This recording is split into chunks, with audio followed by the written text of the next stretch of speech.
Your first look at high school football scores and highlights. This is First Down Friday Night with the WZDX Sports Team. Sponsored by Steak and Shake and Kennedy & Sons Structural Solutions. First Down Friday Night is back in session once again. I'm Mo Carter. That's Charity Chambers, and we're ready to bring you action from across the Tennessee Valley. Of course, we're the only television station doing a 30-minute high school football show on Fridays. That's right. And last week, only a third of teams in the viewing area were in action. But this week, everyone was on the gridiron. And the ultimate goal is making it to the Super 7. Absolutely. Tonight, we'll start things off up Highway 231 with an old school rivalry between Sparkman and Hazel Green. Now, of course, this game has been played almost for 60 years. Actually, 59 times they're playing each other at Grimwood Stadium. Sparkman with the ball. Jacob Metlin rolls back to pass. And guess what? He is picked off by Javon Parker. And Parker is trying to make a house call. However, he's tackled inside the 20, but picks up some very nice yards. And real interesting, this guy has a cast on his left arm, so very, very, very difficult situation to make in that one. But the drive would stall everyone, forcing a field goal. Garrett Cross's kick sails wide left and is no good. We are still scoreless. Now the Senators finally get things going once they got the ball back by just running the rock. They hand it off to Adrian Reedus, and he finds a hole up the middle, breaks a couple of tackles, still won't go down. He's finally deep inside of Hazel Green territory. And now later on, he follows that up with his own number right here. He takes the handoff, and guess what? He will find pay dirt for an end zone. Finds the end zone actually right there for a touchdown, everyone. Let's check out your final score in this one. It was Sparkman. They go on to win by a final of 14-7. Next week, Sparkman will travel to Gaston City while Hazel Green will take on the Buckhorn Bucks. All right, now Sparkman will see these two teams later on in the year. It's Florence and Buckhorn locking horns tonight out there at Buckhorn High School. Third quarter, Falcons up 7-0. Bucks with the ball. Kenneth Allison on that misdirection, everybody, and it'll fake you out, and he fakes out a lot of people, including the cameraman, for a couple of seconds. He picks up 54 yards on that play right there, deep inside of Falcons territory. Now the Bucks down to actually punt right here, but guess what? It's a fake, everyone. Jabari Bishop tries to get some yards, but he is shot. He is stopped short of the first down, so turnover on down. All right. Time for the Florence Falcons now to try to add to their lead. They're already up 7-0. Cardarius Thompson calls his own number, heads out right, breaks a couple of tackles, stiff arms another guy. He's knocked out of bounds near the 10-yard line, but that's A-okay because now Florence has it first and goal from the 10. A few plays later, Thompson will flip it over to Trey Rhodes, and Rhodes will find the end zone for a touchdown. They're up 14-0 after the extra point. Check out your final score in this one. The Falcons come into Buckhorn territory and shut out the Bucks by a final score of 21-0. Next week, Florence stays on the road as they'll take on Austin. Buckhorn will play Hazel Green at home. Madison Academy started off 2018 with a tough loss at McCallie last week. Tonight, they look to bounce back in their first home game as a 5A team against Lawrence County. Now the Mustangs taking on the Red Devils, a good 5A matchup tonight in Madison. We're going to start in the first quarter. Mustangs driving down the field. Luke Nail searching for an open receiver. He fires it across the middle to Hunter Schrader, picking up some good yardage for Madison Academy. 2 plays later, Mustangs in the red zone, and now across the middle again, this time to Kyle Miner in the end zone. Extra point would be no good, though. Mustangs are now on top, 6-0. Red Devils are hoping for a score here in the first. Cody Blankenship finds Jacob Little, but watch this. He makes the catch, but it's outside, it's out of bounds. Almost ran me over there. Always got to be alert at these football games, Mo. Absolutely. 2 plays later, though. Yeah. Things looking up for Lawrence County. Blankenship staying in the air. He fires a bullet to Tate Strickland. There's no looking back now. No one's able to catch him, tying the score at 6 apiece. But let's go ahead and take a look at your final score. Mustangs were actually able to pull away with a final score of 54-20. Next week, Lawrence County travels to Hatton. Madison Academy will take on East Limestone at home. And over now to Randolph, where they're taking on Lauderdale County in the second quarter. Randolph is up 16-6. Allen Newton for the Tigers punting. A nice punt there. He kicks it to Luke Allison, and that may not have been a good idea. Allison, he's hauling it. He's barely touched. He makes his way in for 6. Extra point is good. Raiders go up 23-6. Not looking pretty right now. Yeah. After a turnover on downs, Raiders are with the ball again. Their first play with the ball. If it ain't broke, don't fix it. Jeffrey Copeland hands it off to Allison again and lets him do his thing. Look at him go once again. He's just making it look too easy now. Lauderdale County would actually try and give them a run for their money. Final scores of that game, Randolph would end up on top, though, 30-22. Next week, Lauderdale County will face off against East Lawrence. Randolph will take on West Morgan. Tonight at Milton Frank Stadium, Lee taking on Grissom in the ETV Friday game of the week. Lee is deep inside of Grissom territory. Noah Watkins decides to call his own number. He's sprinting and makes his way outside and gets to the end zone. Generals go up on top, 7-0. All right, so here we go. Grissom, they try to answer. Caleb Peak in the backfield. He takes the snap right here, and then he swings it right to Jawan Thomas, and he gets up on his high horse, and he is shaking and jiving and gets inside the 20-yard line with that big gain. Actually gets down to the 10-yard line. That will set up this. Peak hands it off to Mel Dantzler. Missed the 4 touchdowns from last week. He barrels his way across the goal line for a score right there. Extra point would be good in that game. Let's check out your final scores. Grissom was rolling in this one. They go on to pull off a victory against Lee tonight in the ETV game of the week. Next week, Grissom will take on crosstown rival Huntsville, while Lee will square off against crosstown foe Mae Jamison. Now, don't forget that the WZDX Sports Team is on social media. Follow us on Twitter at Mo Carter WZDX, at Charity WZDX, and also don't forget about Kayla Carlisle. She's at Kayla WZDX. Hey, send us a tweet. We might read it out on the air. Yeah, we're just getting started here on First Down Friday night. When we return, we'll check out some Thursday night action, and we'll take you to Decatur for that big River City rivalry. Stay tuned.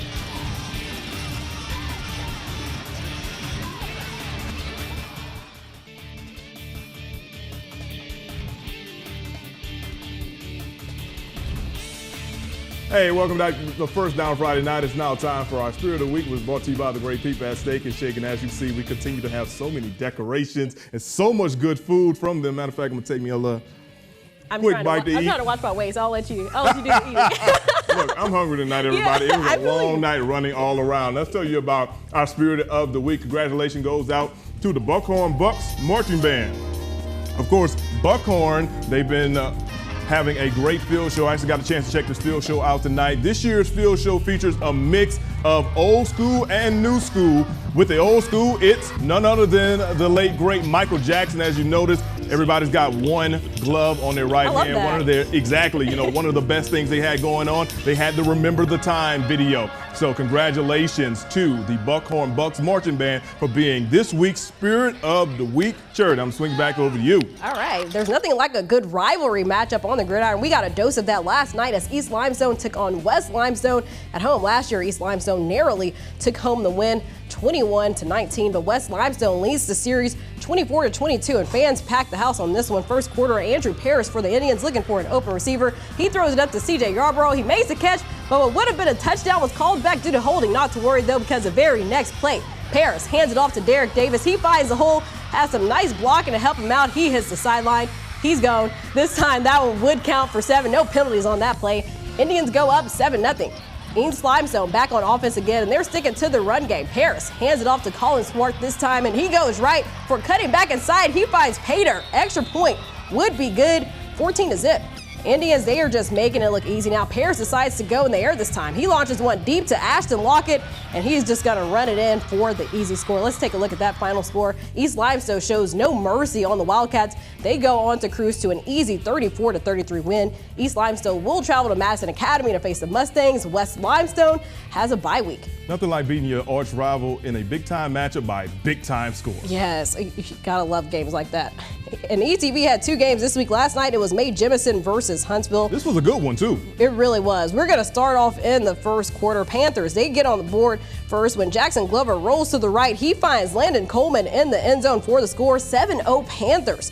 In the second quarter now, Glover and Coleman, they're going to hook up again, and that score puts the Panthers up 14-7. Coach White and Mae Jamison, they are fighting back, though. They say don't count us out just yet. Jaqueish Richardson, he takes the inside handoff. He's going to go for about 35 yards, and look at him. 2-point conversion would be good. Guys, we are tied now. Right before the half, Jamison trying to get something going again. And they do. Damon Eason steps back. He connects with Kendrick Gregory across the middle to take the lead at the half, 21-14. Good game. Second half, and it was just more of the same. Eason, he finds Keyshawn Davis in the end zone. Watch this. This is very nicely placed. Great throw, great catch. Let's go ahead and take a look at that final score. James Clemens falls 27-29. Next week, James Clemens takes on Bob Jones in the Madison Bowl.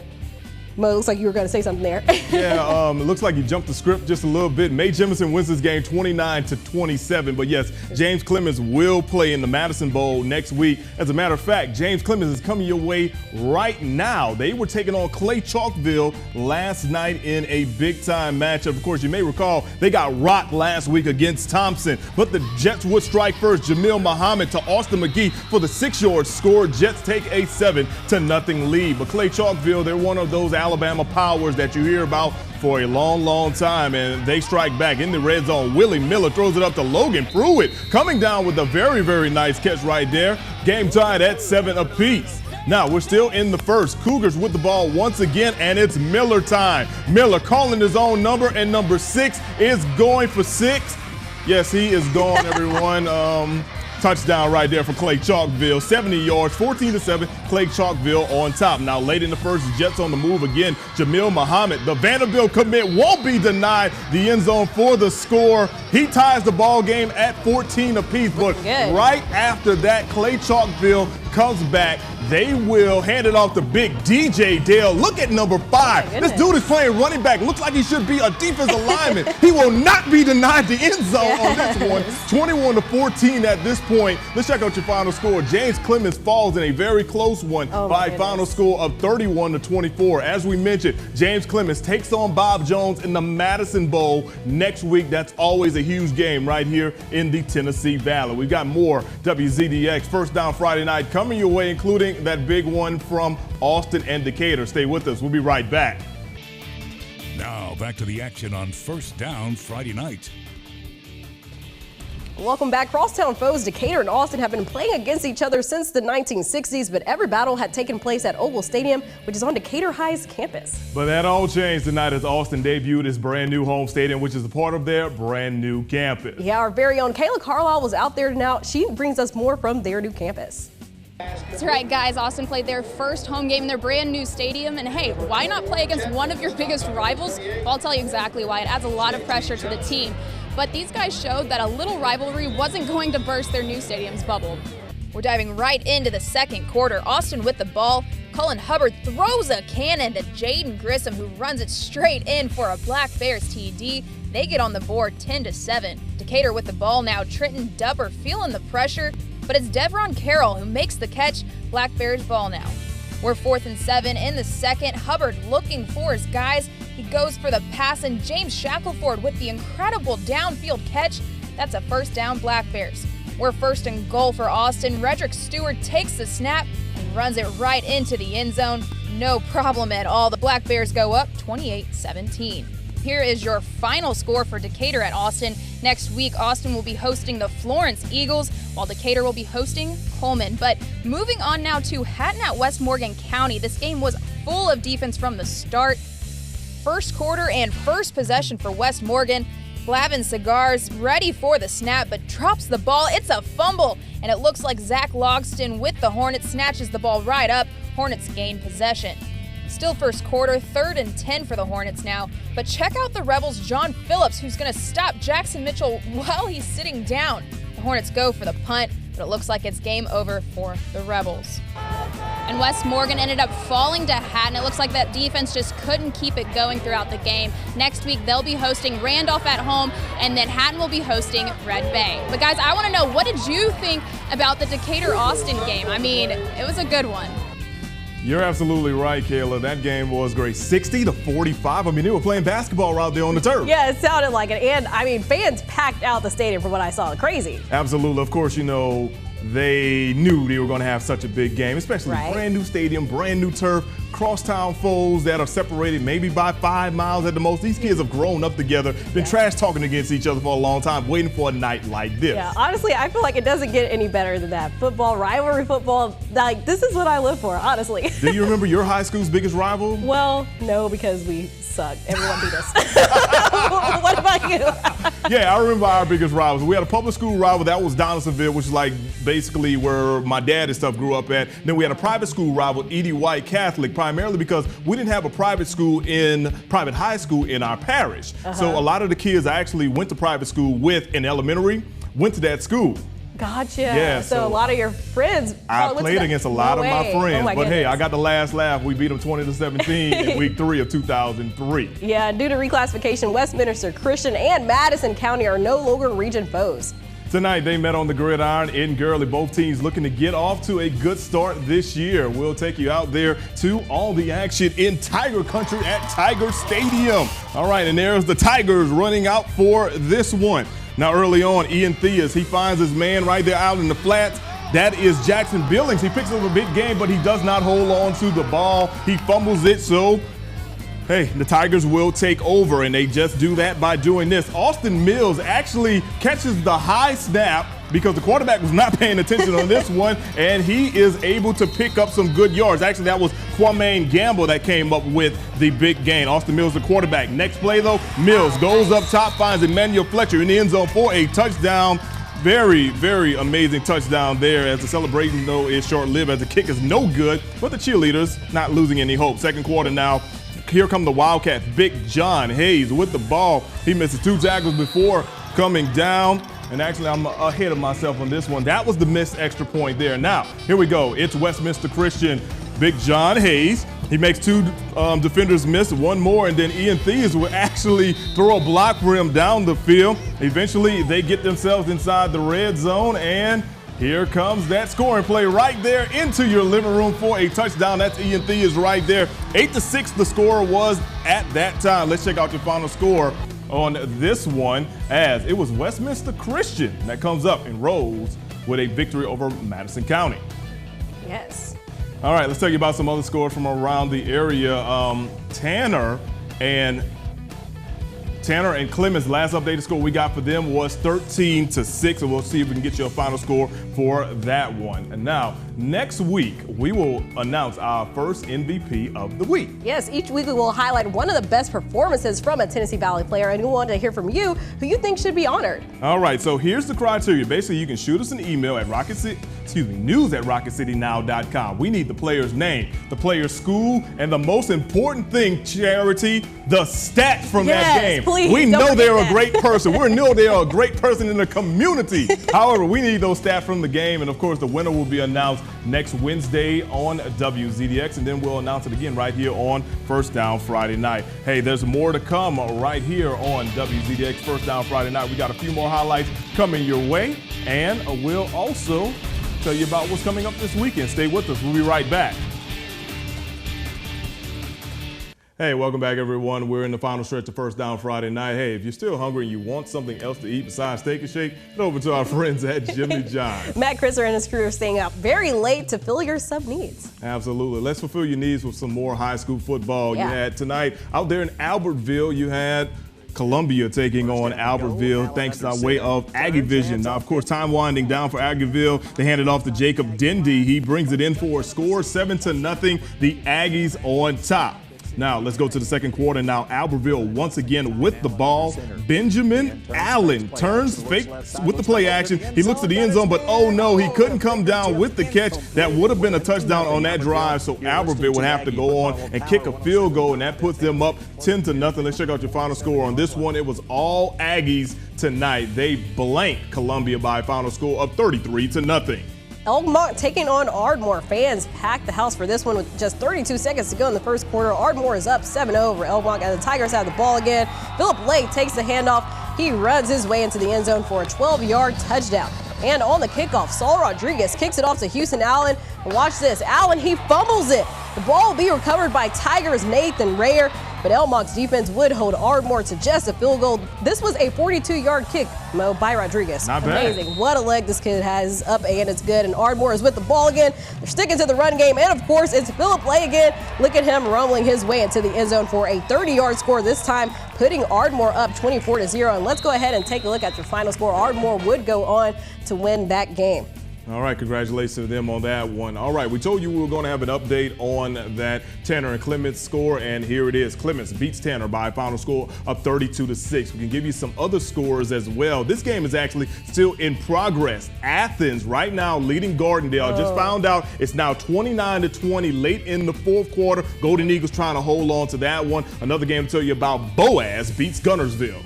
And Bob Jones would go on to beat Mainland, a close game there, 39-36. Deschler and Russellville, I believe that game is still going on. Still going on. Late in the fourth quarter. Great game between those two, man. Some late games going on tonight. Some other ones to tell you about. Last update we got from you, Decatur Heritage was over Summerton Christian in the second half. Also, we can tell you about Scottsboro was beating Fort Payne.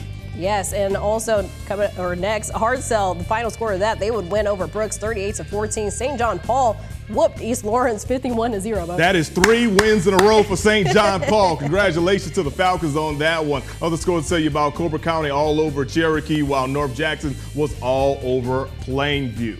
Man, what an exciting week of high school football, Charity. I'm kind of out of breath right now because we've been like really rolling. Yeah, we really were. Okay, well, look, we always appreciate you for tuning in right here on WZDX First Down Friday night for the whole crew. Have yourself a great weekend. We'll see you next week.